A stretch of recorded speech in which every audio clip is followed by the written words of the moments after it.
Welcome to Live Daf, your online Daf Yomi shir. Shalom and welcome back to today's Daf Yomi, Brachos Daf Chaf Aleph. We're 8 lines from the top. Amar Rabbi Yehuda Amar Rav. Minayin lebirchas haTorah la'achrei min haTorah. What do we have? A source, a makar from the Torah that one is meant to make birchas hamazon, to recite a blessing after food, after bread. Shenamar, as it says, ve'ochalta ve'savata ve'rachta. You should eat, be satiated, and then make a bracha. So this is a makar for birchas hamazon. Minayin lebirchas haTorah lefanei min haTorah. Where do we find a source, a makar in the Torah that one is meant to recite birchas haTorah, to say a bracha prior to learning? Shenemar, as it says in the pasuk, Ki Shem Hashem Ekra, Havu Goida Leilakenu. This is Moshe Rabbeinu speaking to Klal Yisrael. He says, when I will call out the name of Hashem to you, I will make a bracha prior to teaching you the Torah. Havu Goida Leilakenu. You acknowledge, you show greatness to Hashem by acknowledging and responding with Amen. This is Rashi's Pshat. The Mashal explains a little different. Ki Shem Hashem Ekra is referring to Shem Hashem, the words, the name of Hashem. The Torah consists of the names of Hashem. Chazal say that the Torah is Shmoisav Shel HaKadosh Baruch Hu. It is our perception of the essence of Hashem. So that is what Moshe Rabbeinu means when he says Ki Shem Hashem Ekra. When I will call out the name of Hashem to you, when I will teach you Torah, which is the name of Hashem, you should make a bracha. You should bless, you should say birchas haTorah prior to engaging in studying of Torah. So we have a source for a bracha after food and a bracha prior to learning Torah. Rabbi Yochanan, if so, if we have this as a precedent, then let's go further. Lomadnu birchas haTorah la'achreha. We can derive that Torah requires a bracha after learning as well. Min birchas hamazon. We will derive that from birchas hamazon after food. Mikal v'chayma. We will apply the concept of al-kal v'chayma. And at the same time, we will do something else. Or birchas hamazon lefanea. We will also learn, we will derive an obligation to make a bracha prior to food. Min birchas haTorah mikal v'chayma. We will employ the tool of kal v'chayma to learn that food requires a bracha, min haTorah, prior to eating, just as Torah requires a bracha prior to learning. As he explains, birchas haTorah la'achreha min birchas hamazon mikal v'chayma. We will learn that Torah requires a bracha afterwards, after learning. We will learn that from the bracha birchas hamazon, which is after food, mikal v'chayma, with a kal v'chayma as follows. Uma hamazon. Since we find that food, she'ein ton lefanav, although it doesn't require a bracha before you eat, this is speaking about a biblical obligation, achi b'doraisa. Certainly midrabbanan we make a bracha, but we're speaking about min haTorah. There is no bracha before we eat. Nevertheless, although it's lacking a bracha prior ton la'achrav, it nevertheless requires a bracha after eating. So although we find a disadvantage, it doesn't have a bracha before, still it has a bracha afterwards. Torah she'tunu lefanea, regarding Torah that does require a bracha before we learn, ein adin she'tunu la'achreha, certainly it would require a bracha post, after learning. So this is a general concept of a kal v'chayma, where we take something and we say, well, since it has this advantage, although it has a chesaron, it has this advantage, nevertheless it has this advantage, certainly in another case that does not have this disadvantage, certainly will have the advantage of the halacha. So since mazon has a chesaron, it's lacking, it doesn't have the obligation of a bracha before, still it has a bracha afterwards. Torah that has a bracha before, certainly it will have a bracha after learning as well. At the same token, birchas hamazon, we will learn out a halacha regarding birchas hamazon lefanea, that food requires a bracha beforehand. We will learn that from min birchas haTorah, from the halacha of birchas haTorah, which is a bracha before learning, mikal v'chayma, with a kal v'chayma. Uma Torah, since we find that Torah, although she'ein tuna la'achreha, doesn't require a bracha after learning, tuna lefanea, nevertheless it requires a bracha beforehand. Mazon, certainly food shehuton la'achrav, that requires a bracha afterwards, birchas hamazon. And then certainly shehuton lefanav, certainly would require a bracha before eating. So we have the precedents. We have the fact that birchas hamazon is la'achrav, after food. We have the precedent of birchas haTorah, a bracha before we learn. Rabbi Yochanan says we will derive one from the other and will obligate and require a bracha before food. That will be derived from birchas haTorah. we will obligate and require a bracha after learning. That will be learned from Brachos Hamazon, from the bracha after food. Says the Gemara, Ikal Mifrach. We can oppose this. We can refute this reasoning as follows. Mala Mazon, we can differentiate between food. Food requires a bracha afterwards, but it is different than Torah. Why? Mala Mazon shekeinene. When one eats, he becomes full, he becomes satiated, he enjoys, he has the physical pleasure of the food that he ate. Therefore, since he's experiencing the pleasure right now, after he eats, he's required to make a bracha on account of that physical sensation. However, Torah, since it is a spiritual activity, is a ruchnistic involvement, this reasoning wouldn't apply. So you can't compare the two. Mazon requires a bracha afterwards. Torah does not. At the same time, umala Torah, shken chaye olam.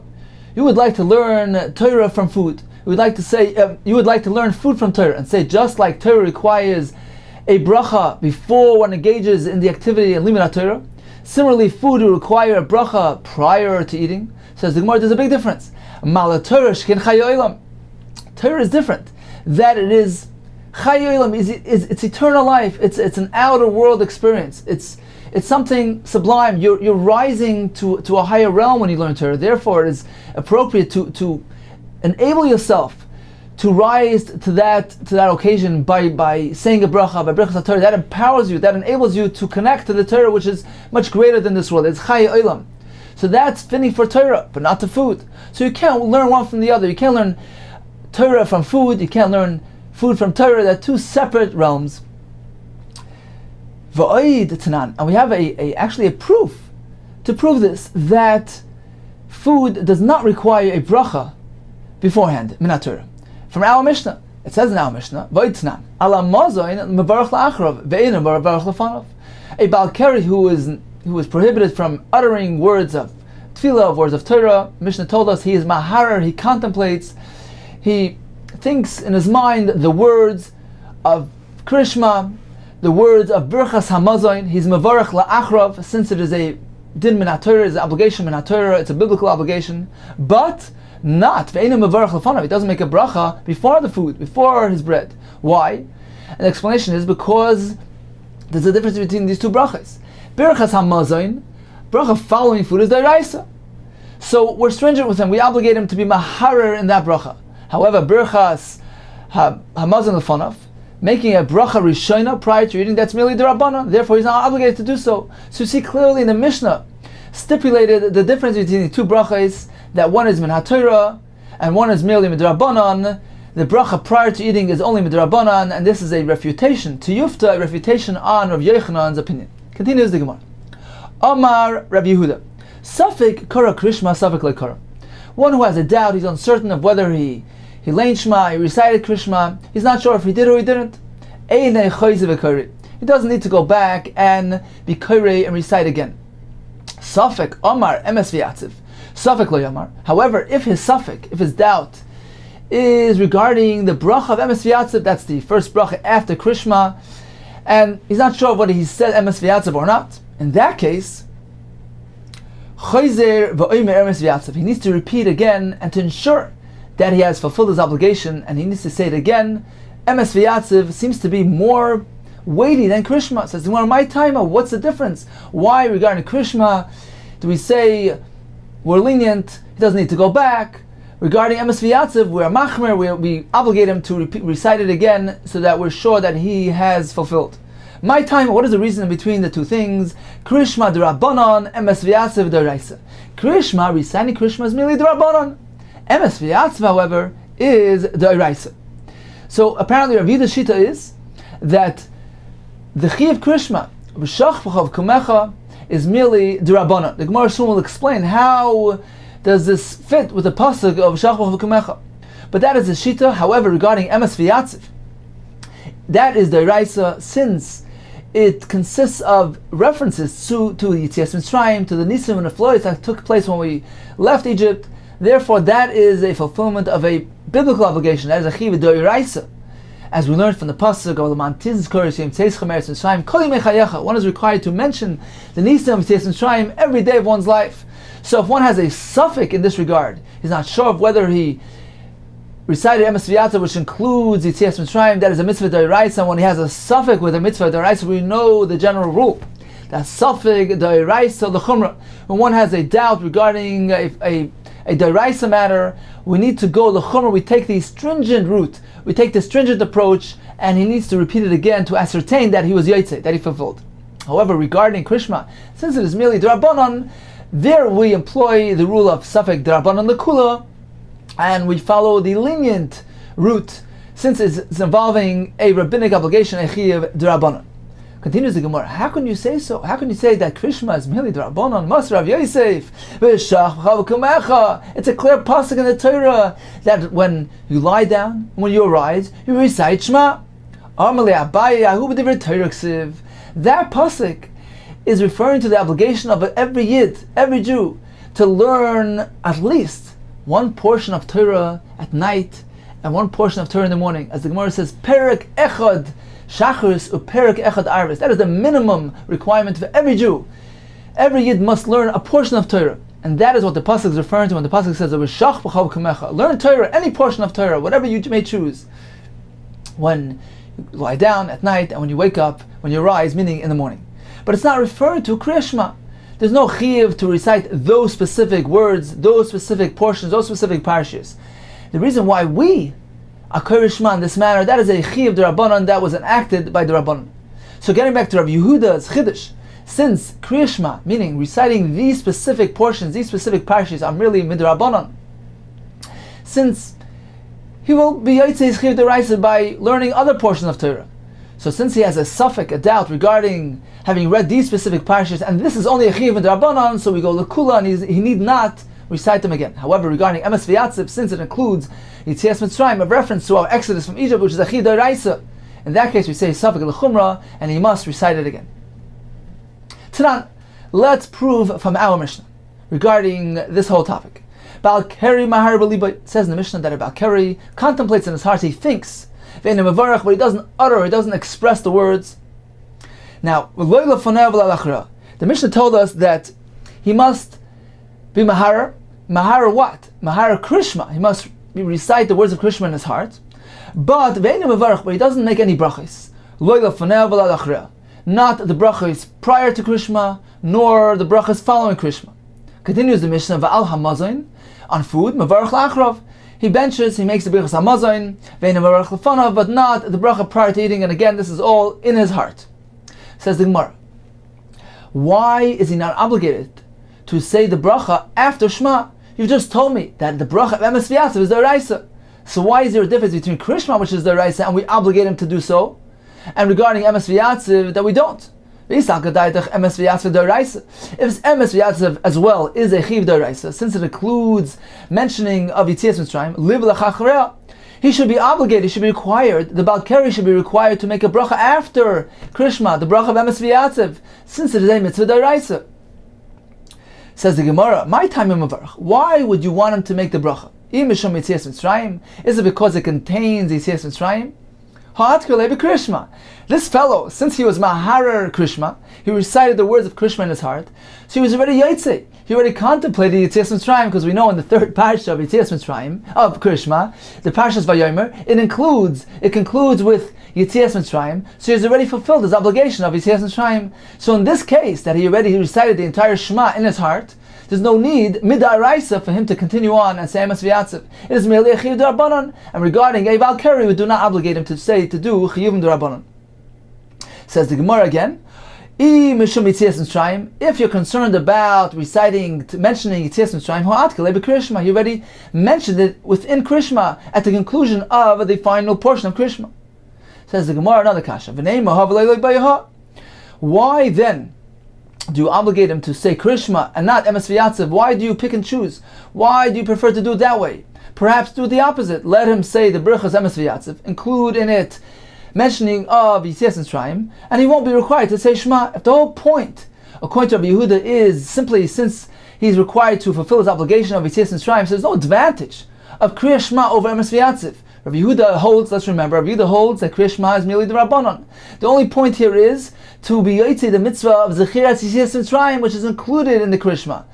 But if there's no advantage to saying Krishma over emes v'yatzav, why do we prefer that he says Krishma and includes Yitzias Mitzrayim? Why doesn't he just say emes v'yatzav and include Yitzias Mitzrayim? again inside, let him recite Emes V'Yatzav and include Yitzias Mitzrayim. He will not be required to recite Krishma. Says more, there's an advantage. There's a mile of Krishma over Emes V'Yatzav. Krishma Adifa. Krishma is superior to Isbei Tarti, since it has two elements. It has, number one, the element of Yitzias Mitzrayim, but it also, let's remember, it has the element of Malchus Shamayim, of being makabel on oneself, the yoke of heaven, committing yourself to Hashem's kingship, as we mentioned up until now in the Masechta, and therefore Krishma is definitely superior. It is better for him to recite Krishma and include both elements, rather than simply say Emes V'Yatzav and only have Yitzias Mitzrayim. So that is the first shita of Rabbi Yehuda. Krishma is midrabanan.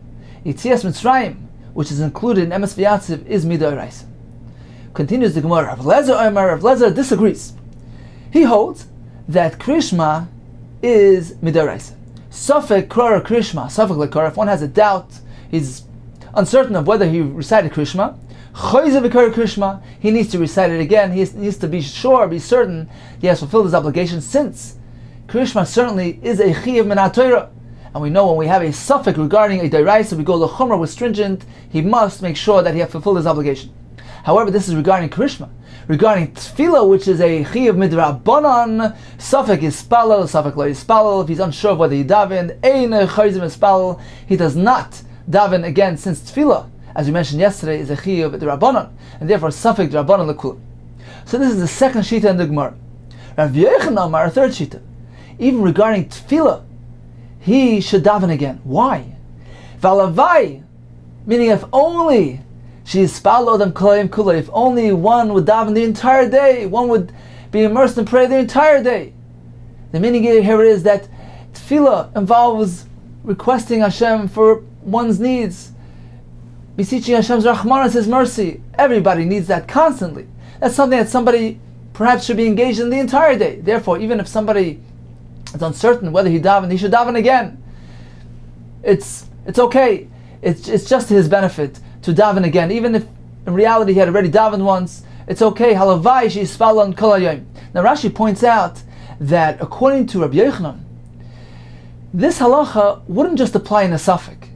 If you're unsure if you davened, you should daven again, because of this term, this concept of halavai she'isfalon kol hayom. Rashi says a chiddush that even according to Rabbi Yochanan, even if one is certain that he already davened, he may daven again, if only for this reason, that halavai she'isfal adam kol hayom kulay. So we have three shitas in the Gemara. In summary, we have Rav Yehuda that holds that suffix by Krishma, he do not go back. Why? Because Krishma is midrabanan. We have another shita that it says, Rav Lezer holds suffix Krishma, he does go back and recite, since Krishma is midoraisa. They both agree that Emes V'Yatzav is min HaTorah, and he needs to go back if he's uncertain. Regarding tefillah, Rav Lezer says if he has a suffix, he doesn't daven again. According to Rav Yochanan, he does repeat his tefillah again. Continues the Gemara. We will have three cases in the Gemara, three halachas applying to davening. V'am Rabbi Yehuda Mashmo. One was standing in the middle of davening. V'niska she'ispal. He realizes, oops, I already davened once. Poisek, he stops, he cuts short. V'afilu b'emtza bracha, even in the middle of a bracha. He may not conclude, he may not finish his davening. He stops right there, cuts right there. Eini, is that so? V'amar Rav Nachman. Rav Nachman said the following story. Ki avina bei Rabbi Ravua. When I was in the Beis Medrash of Rabbi Ravua, ba'in minei, they asked of him the following question: Hani bnei Berav, those bnei hayeshiva, those students of the academy, the to umatkri, the chol b'Shabbos, they erred, they made a mistake, they erroneously mentioned, they davened the text of Chayil, the nusach of the weekday nusach, the weekday text of Shemona Esrei, but Shabbos. On Shabbos, we know that on Shabbos, the middle brachos of a weekday are replaced by a single bracha of Shabbos. So what if these fellows were davening, and they were in the middle of davening, and they realized that they were davening the text of Chayil, the nusach of Chayil, the weekday davening, the weekday Shemona Esrei, and it was on Shabbos. Should they conclude? Should they finish the bracha that they were in the middle of reciting? And he responded, and he said, the Rabbi Vo responded, and he said, Goyim kloisa bracha. Yes, they conclude that bracha, they finish till the end, and then switch over to the proper nusach, the proper text of Shabbos. So we see here that when one has erred in his tefillah, he may conclude, he may finish what he's saying. So why do we say that if one was in the middle of davening and he realized, oops, I already davened once, he cuts right there, we don't even allow him to finish, to conclude the bracha? Says the Gemara, there's a big difference. There's a big difference. Over there, regarding the tefillah of Shabbos, the person is obligated, meaning in theory, one should really daven the whole entire tefillah just as during the weekday. However, the Rabbanan substituted the lengthy tefillah of the weekday with a single bracha of Shabbos. Again, now, here, Hasam Gavra Bar Chiyuva, who? Over there, by the tefillah of Shabbos, the person in theory is obligated to daven the entire davening. Rabbanan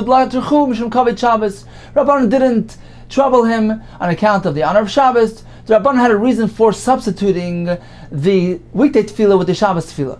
But in theory, a person is really obligated to recite the entire Shemoneh Esrei as during the weekdays. So therefore, in this case that they had already begun, we allow them to conclude at least that bracha, since in theory this bracha is really applicable to Shabbos as well.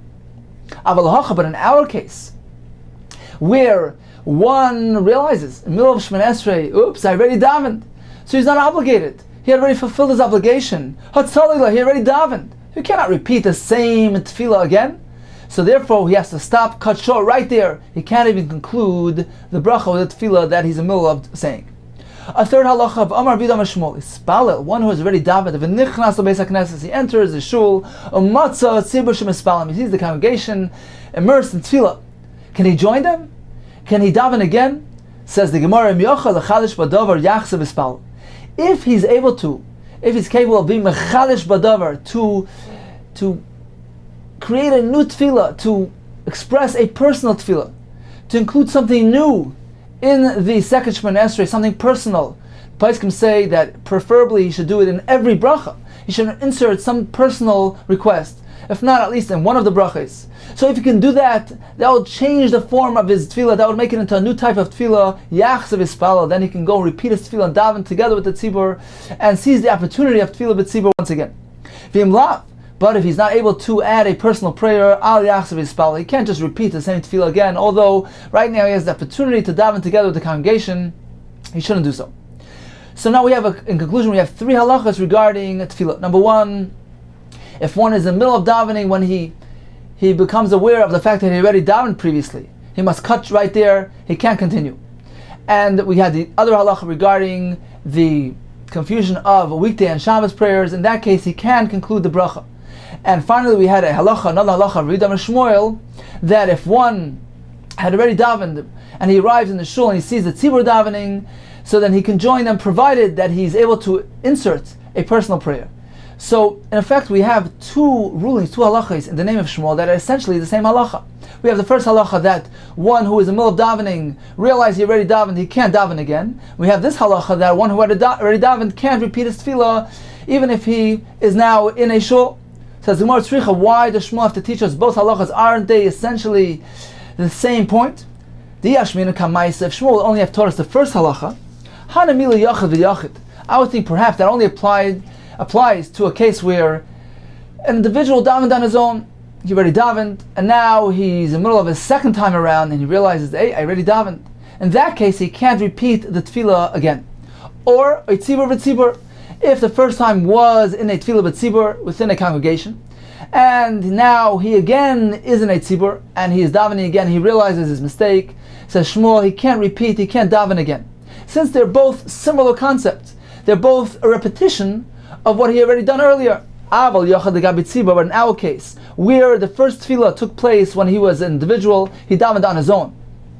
But now he came into the tzibur, into the congregation, he sees the tzibur davening. I would think perhaps this is a whole new significance, this is a whole new type of tefillah. This is so much more chashav, so much more significant. An individual tefillah in relation to this great tefillah b'tzibur command, it would be considered as if he had never davened. In proportion to the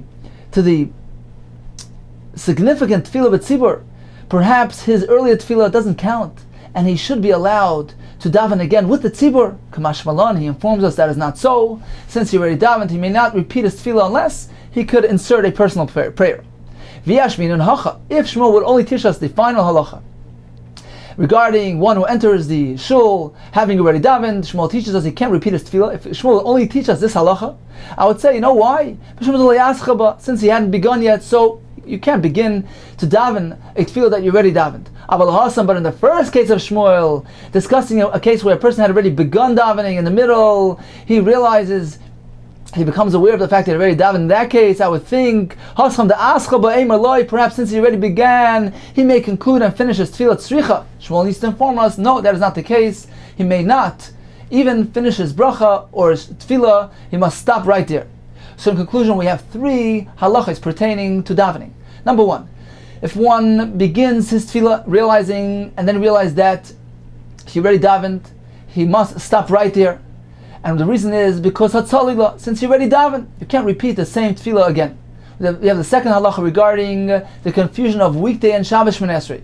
If you have already begun the tefillah and the bracha of Chayil, you may conclude that bracha and then switch over to the Shabbos tefillah. The reason there is, since in theory the text of the weekday applies to Shabbos as well, therefore you may conclude that bracha. And finally, the halacha of one who enters a shul having already previously davened, he may not daven again unless he can include b'machadish, something personal into his tefillah to give it a new flavor, to give it a new format.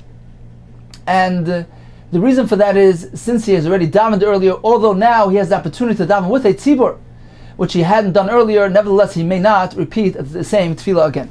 Continues the Gemara. Amar Rav Huna.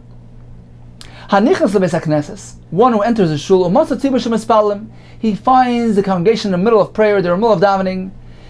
So the question is, can he begin his Shmoneh Esrei in the middle of the tzibur Shmoneh Esrei? Says Rav Huna, Im yachal lahascha v'ligmar ach le'yagia shliach tzibur l'moedim. The concern here is that when the shliach tzibur will begin his chazaras hashatz and he will get to the point of moedim, we know that during moedim everybody bows down. So the concern here is that he should have enough time available to begin and end, to complete his entire tefillah by the time the tzibur will get to that point of bowing, because he needs to join them. He can't be standing still, erect, during his Shmoneh Esrei while the tzibur is bowing. It seems like he doesn't want to take part in bowing to Hashem. So if he can complete his entire tefillah by the time the tzibur gets to moedim, Yispalel, he can proceed. But he doesn't have enough time available to do that. Al Yispal, don't begin. Wait for moedim, bow with the crowd, and then start your tefillah. So the concern here is regarding moedim. Rabbi Shub and Levi Omar, we have another concern as well. Im yachal lahascha v'ligmar. If he can complete his tefillah actually agia shliach tzibur kedusha, before the shliach tzibur gets to the point of saying kedusha, and he will then be able to join the congregation in reciting Kedusha, Yispal, he may be Mispalel, he can daven, make sure to finish before Kedusha and join the rest of the congregation in Kedusha. But if there's not enough time available to do so, Al Yispal, don't begin davening, because Kedusha is so important, and Kedusha is something which you can't recite on your own.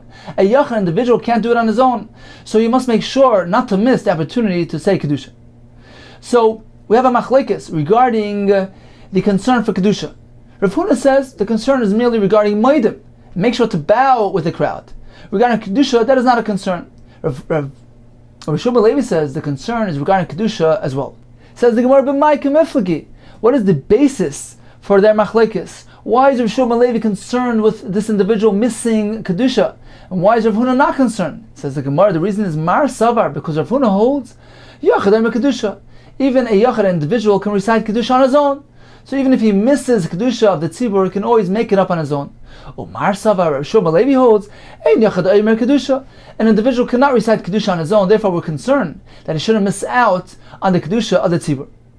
Says the Gemara, V'chein Amar B'ada Barava, Minayin Sheina Yachad Omer Kedusha. How do we know that an individual cannot say the words of Kedusha? Shenemar, as it says, V'nigdashti b'soich b'nei Yisrael, I will be sanctified amongst the b'nei Yisrael. We darshan as follows. Called davar shebakdusha, all sanctifying words, lo yepachos ma'asara, should only take place amongst 10 people, no less. My mashma, where do we find a reference to the number 10 in this pasuk? Says the Gemara, the Tani Rav Noya Achva, he was the brother of Rav Chia bar Abba, as follows. Asya toich toich, we make a connection, Exer Shava, the word toich that is stated in our pasuk with the word toich stated elsewhere. Ksiv Hacher, it says by us, V'nigdashti b'seich b'nei Yisrael. Ksiv Hasam, it says elsewhere, V'hibadlu mitoich Eida Zois, separate yourself from this Eida, mitoich Eida Zois. And over there, Malahalan over there, it's referring to Asara, just like there, the word mitoich is in the context of 10 people, Afkan, so too by us. The word b'seich is specifically only in the context of 10 of a minyan, Afkan Asara. Continues the Gemara. Udekuli Alma, everybody agrees, Mias, though Mifsak le Pasuk. When one is in the middle of Shemoneh Esrei, he can't interrupt to say Kedusha. Says the Gemara, Bailu. They propose the question as follows: Ma'ula Hafsik, is a person allowed to interrupt to say the Heishmei Agadol Mavarach, to recite the Tefillah, the Bracha of Heishmei Rabba Mavarach? Is it so special that allows interruption? Ki Asar Rav Dimi, when Rav Dimi came Amar, he said as follows: Rav Yehuda, Rav Shimon, Talmid, Rav Yechon, they were the students of Rav Yechon, they said as follows: Amar, they said, one cannot interrupt for anything except Chutz Min Heishmei Agadol Mavarach, Hashem's great name should be blessed. This is a statement of such profound significance that even if one's immersed in, engaged in the study of the Mas and Merkava, the vision of Hashem's Malachim, of the procession taking place in heaven, which is described in the Navi Chavakuk, even then, Paisik, he must interrupt to say the special statement of Yehi Shmei Rabba Mavarach. Concludes the Gemara, the halacha doesn't follow this opinion, and we do not interrupt for anything during Shemoneh Esrei. Continues the Gemara. Rav Yehuda Imer, Mevarech l'fneim l'achreim. This is speaking about a Baal Keri. Rav Yehuda allows him to recite the Brachos before and after Krishma, before and after food. Lemeimer, says the Gemara, it appears from here, the Kosav Rav Yehuda holds, Baal Keri mutar d'var Torah. There's no prohibition for a Baal Keri to converse in words of Torah. How could that be so? Va'amar Shmuel Levi.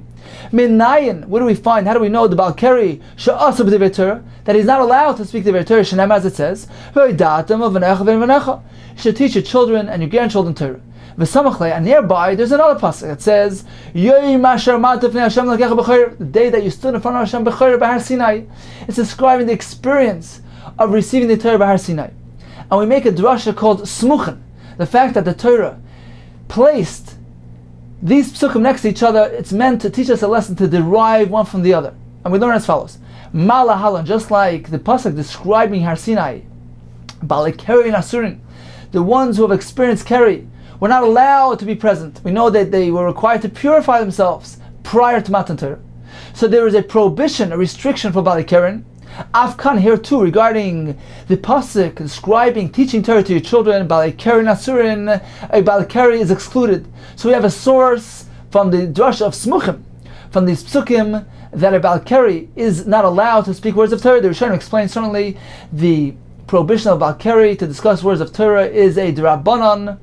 However, this is an Asmachta. The Rabbanan based their takana on these psukim. So how could Rav Yehuda not agree with this? Says the Gemara, V'chitema, perhaps he'll propose.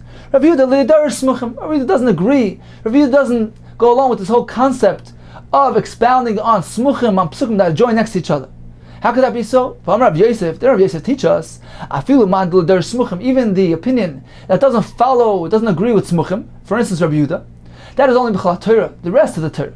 But Mishnah Torah Darish, however, regarding smuchim that occur in Mishnah Torah, which is Chumash Dvarim, over there, even Rav Yehuda will agree that we must expound, we must darish in smuchim. Why? What's the difference? So the reason is because Mishnah Torah is a chazar, a review of the parshas, of the halachas of the Torah. So even if in the other portions of Torah we say that the Ein Mukta Mucha Torah, we don't dwell on the sequence, on the order. However, in Mishnah Torah, when the Torah was repeated, why didn't Moshe Rabbeinu repeat it in the same exact sequence as it is stated in the other Chumashim? Why did he change the sequence? Apparently he was coming to teach us a lesson, and we do expound the Ad Doirish Smuchim. When Psukim are situated in a specific order, it's meant to teach us something. So again, even the Shita that doesn't agree with Smuchim elsewhere in Mishnah Torah, he does dash and Smuchim, and these Psukim that we mentioned regarding Baal Keri are situated in Mishnah Torah. Says the Gemara, Rav Yehuda l'darish Smuchim chala Torah kula. We find that indeed Rav Yehuda does not dash and Smuchim elsewhere, but over Mishnah Torah darish, in Mishnah Torah he does dash. Where do we find that he differentiates between Kol HaTorah Kula that he doesn't darshan? The Sanya Ben Azai Omer, Ben Azai says as follows: a sorceress should not be allowed to live. She should be put to death. And which misa, what type of death penalty will she receive? That we know from a drasha, because nearby it says one who has relations with a behema, he will be put to death, and we know that he will be put to death with the misa of skila. So we connected two things. Some chayiniloi, the Torah connected this inyan, this halacha of sheichem behema next to the halacha of a mechashefa to teach us. Ma sheichem behema beskila, just like a sheichem behema receives skila, a mechashefa nami beskila, and mechashefa as well will receive skila. So we see Ben Azai expound darshan smuchim to teach us the halacha of a mechashefa. Amalei Rav Yehuda, reader responds, just because the Torah connects the two things, puts them next to each other, will go take the mechashefa to the worst form of a death penalty. You have no right to do so. Ella, but rather we will find a source, a makar, for the misa of mechashefa from elsewhere. Ella as follows. There are two types of sorcerers that they communicate with dead people, with bones of ass, with bones of animals. They're in the category of machashefa. So they were included. They should have been included in the category of all the other machashvim.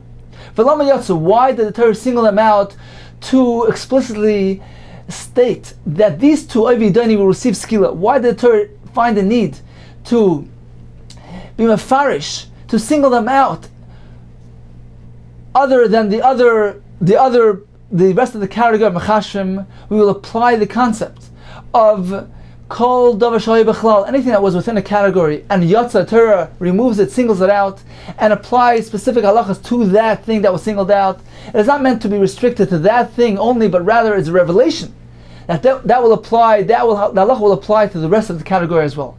So here too says Rabbi Yehuda, why did the Torah single out Oividoni from the rest of the group? It is meant to connect to the rest and to teach you. Ma Oividoni b'skila, just as Oividoni, the Torah specifically gives us the halacha of skila. They were singled out. The Torah explicitly stated the penalty of skila regarding Oividoni. Af machasheva b'skila is meant to connect and reveal on the rest of the group that everybody receives skila as well. So that is the source, the makar of skila from machsheva. It's not because of the smuchim, but rather because of this aforementioned principle. So we see Rav Yehuda doesn't agree with smuchim. He doesn't agree that we darshan smuchim with regard to the rest of the Torah. However, in Mishnah Torah darsh, in Mishnah Torah we find that he does darshan smuchim. Mishnah Torah menol on the darsh. Where do we find that? The Sanya Vilazaimer. Noisa adam anusas avim futus avav. One may marry the anusa of his father and the mefuta of his father. Now we know that one may not marry the wife of his father. What about an anusa, one who he forcibly had relations with her? That's an anusa. Mefuta is one who he convinced, who he seduced. Is that too included in the prohibition? So Rav Lezer, no, one may marry the anusa of his father and the mefuta of his father. Similarly, regarding a father marrying the anusa of his son and the mefuta of his son, since it wasn't his real wife, that is allowed. Anusa smroi, mefuta smroi, that too is allowed. Rav Yehuda oiser Banusas aviv, mfutas aviv. Yehuda says one may not marry the anusa of his father or the mefut of his father.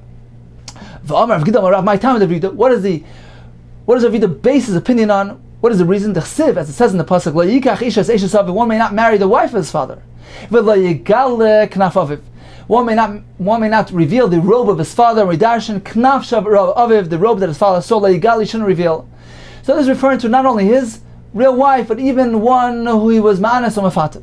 How do we know that this term knaf aviv is referring to this case? The reason is the samachle, because nearby we find the parsha that discusses oines. It's discussing the parsha of one who is ma'anas somebody, the penalties involved. So the fact that the Torah puts these two together, joins these two topics together, that's a revelation. That knaf aviv too is referring to oines and mafatim. So you see clearly that Rav Yehuda does expound on smuchim in Mishnah Torah. So why then doesn't he agree with the Isser of a Balkari, which was derived from smuchim? Mishnah Torah says the Gemara Amri, they said in true Mishnah Torah Darish. Indeed, he darshans smuchim Mishnah Torah. V'hani smuchim ebayle li'idach to B'shom Alevi. However, there's another problem. the psukim that we use to derive Balkari, Rav Yehuda needs it. It requires it to teach us another lesson, a lesson taught to us by Rav Shlomo Levi. Therefore, it's unavailable to teach us about Balkari. The Amar Shlomo Levi, Malavid of Noi Torah, one who teaches his son Torah, Malav Akasa Torah regards him on such a high level, Kilu Kibla Marchev, as if he himself was present and accepted the Torah by Har Sinai. Shenamar, you will teach your children and your grandchildren Torah. And immediately afterwards it says, the day that you stood by Har Sinai. So the Torah regards one who teaches his children Torah as if he was so special and witnessed Matan Torah. He received personally the Torah. So that's the point of the Smuchim, and not to teach us Balkari.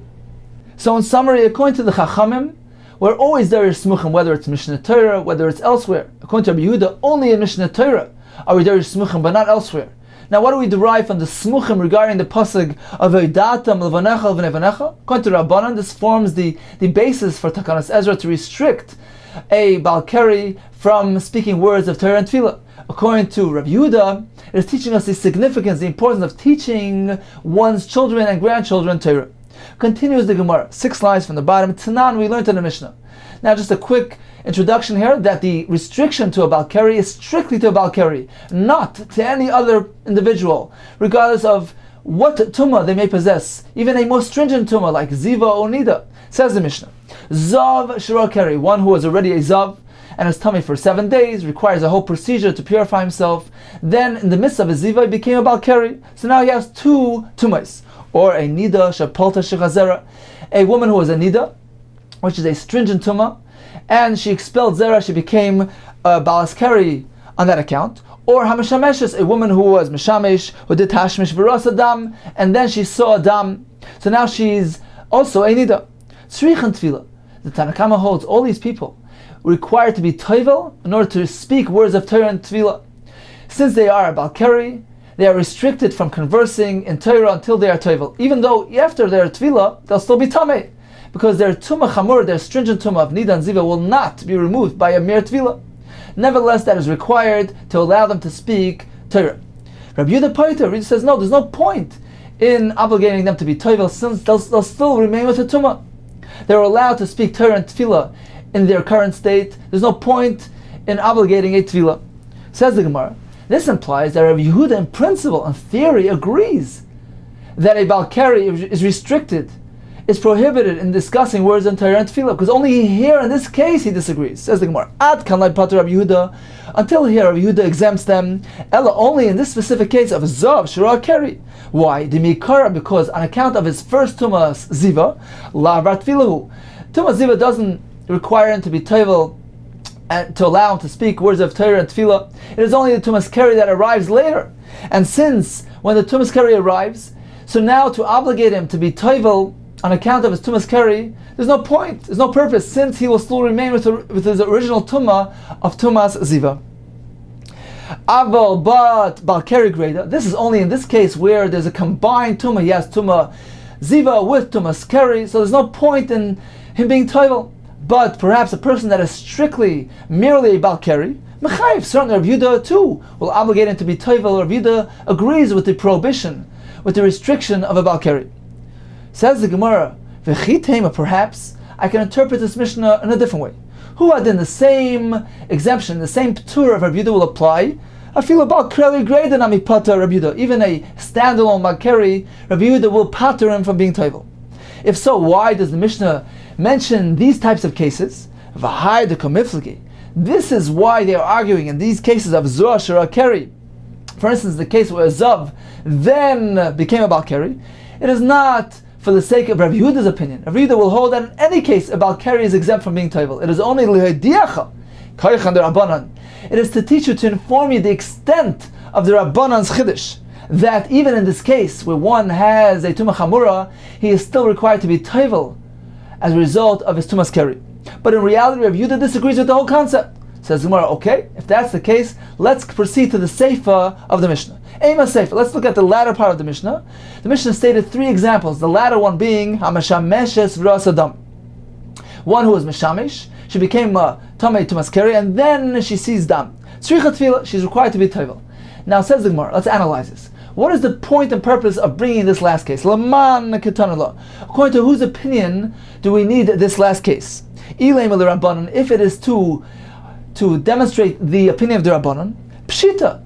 It is obvious, it is simple from the first two cases. Because in the first two cases we have situations where the individual had the Tumah Chamura come first. For instance, a Zav, and then he became a Malkeri, or a Nida, and then she became a Balskeri. And even over there, the Rabbanan obligate them to be Toivel on account of the Keri that came last. So we have a Kavachimer. Hashta, certainly, Ma Zav Shara Keri. Certainly a case where a Zav then became a Balkeri. The Mikar Labrat Tvilahu. The first Tumah of Ziva did not require Tvilah. Still in all, Mechayvi Rabbanan, the Rabbanan obligated to be Toivel. Although the first Tumah did not obligate a Tvilah. Only the second Tumah. Certainly in the case of a Meshameshes or Asadam, certainly in the last case that Aisha was Meshamesh, which that requires Tfilah, that is a Tumas Keri, and then gets added the Tumas Nida, the Mikar Bas Tfilah, on account of the first Tumah of Meshameshes, she is required to be Toivel.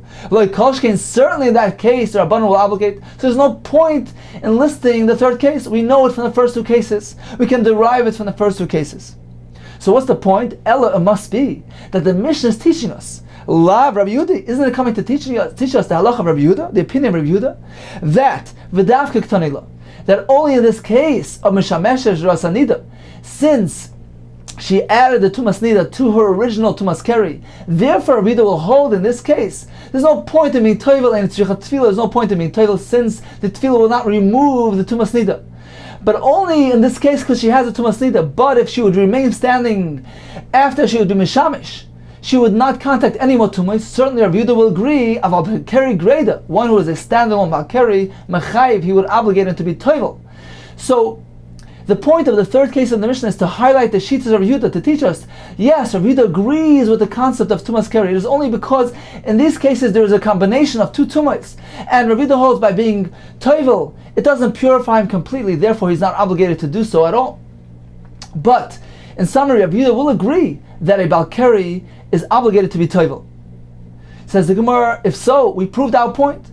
If so, it must be that the interpretation in the Mishnah is erroneous. Loi teimim avarach. Don't interpret it literally that Rabbi Yehuda holds that he's allowed to bless, he's allowed to make the bracha and utter it with his lips. Ella maharer, he's only allowed to contemplate. Rabbi Yehuda agrees. Rabbi Yehuda agrees with the Chachamim that there is a restriction on a Balkeri, he may only contemplate. So in conclusion, we have three cases in the Mishnah. The first two cases was Zav and then became a Balkeri, or a Nida and then she became a Balkeri. The Chiddush there is according to Shitas Rabbanan, although the initial Tumah did not require Tvilah, and even now when they'll be Toivel, it won't remove that Tumah, nevertheless they are obligating him to be Toivel in order to speak words of Torah and Tvilah.